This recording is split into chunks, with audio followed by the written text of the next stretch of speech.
Okay, what is going on, beautiful people? I hope and pray that you all are just doing incredibly well, phenomenally well.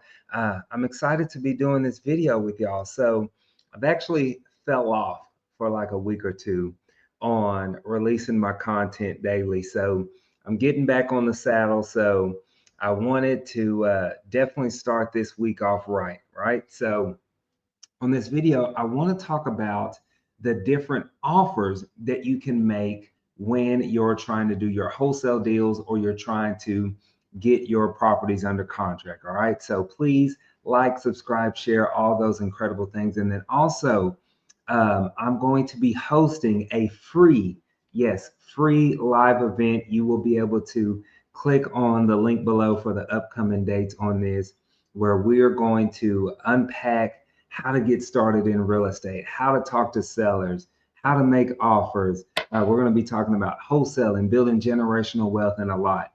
A live virtual training. So you don't want to miss that. Click on that link.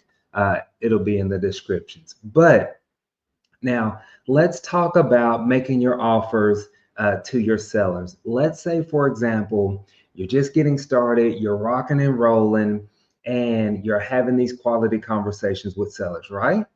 And now it's time to actually make your offer. Let's say we go and we make our offer at 70% of the ARV minus repairs. That's the golden formula that I always use, that I always start with, right?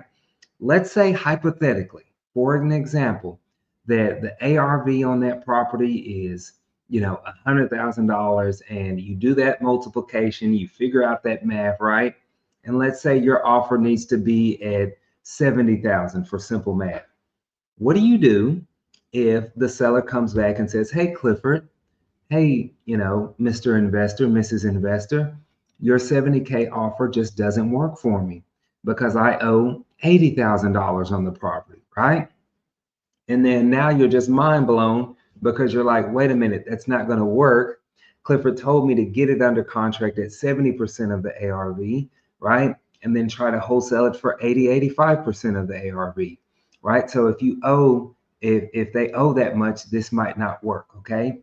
But that's not necessarily the case, all right? There's a little bit of gray area.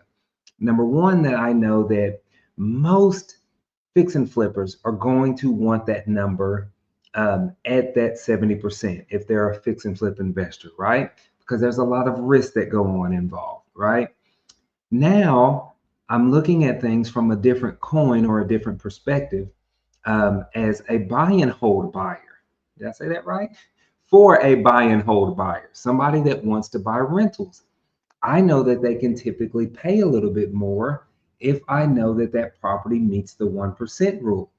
What that means is, let's say, for example, if that house is renting for, $1,200 a month, most investors will pay up to 120 as long as that meets their all-in cost. That's 1%, right, of the purchase price and rehab. So I could possibly still get that property under contract at that 80,000, 85,000, and maybe even sell it for 90, 95,000. Are you with me? That's another way to look at it. Another option would be a sub two, right? So I would go and tell a seller, hey, in some cases like this, not all, some cases, we have been able to take over the payments. Is that something that you're open to, right? So now it opens up the gateway for more creative strategies as well, like sub two or seller financing. Or another option would be a novation agreement, right? So this is where if this house is livable, if it will qualify for a traditional loan, then we could maybe even do a novation, right? So I guess the whole point of this video is to let you know there are multiple ways that you can make your offers for your wholesale deals. I want you to know there's multiple strategies that you can use when making your offers. And why this is so important to know is because this gives you the ability to maximize every single potential lead that comes through your pipeline, okay? Because what you don't want to do is just start passing on all of those leads just because they don't qualify for a 70% of the ARV minus repairs offer. Does that make sense? Okay. Now, as a disclaimer, one thing that I want to say or share as we get ready to wrap this up, I always start with that golden formula offer. Okay. I don't come into the conversation trying to do something creative off of the bat, because what that ends up doing is that ends up complicating things and making things it just muddies the water. All right. So I make the cash offer. If that doesn't work, I see if I can come up on that offer to where I can wholesale this as a rental property. If that doesn't work, I see if I can offer a sub two. I see if I can do a novation agreement, right? So I'm just kind of climbing up this ladder to see what works, all right?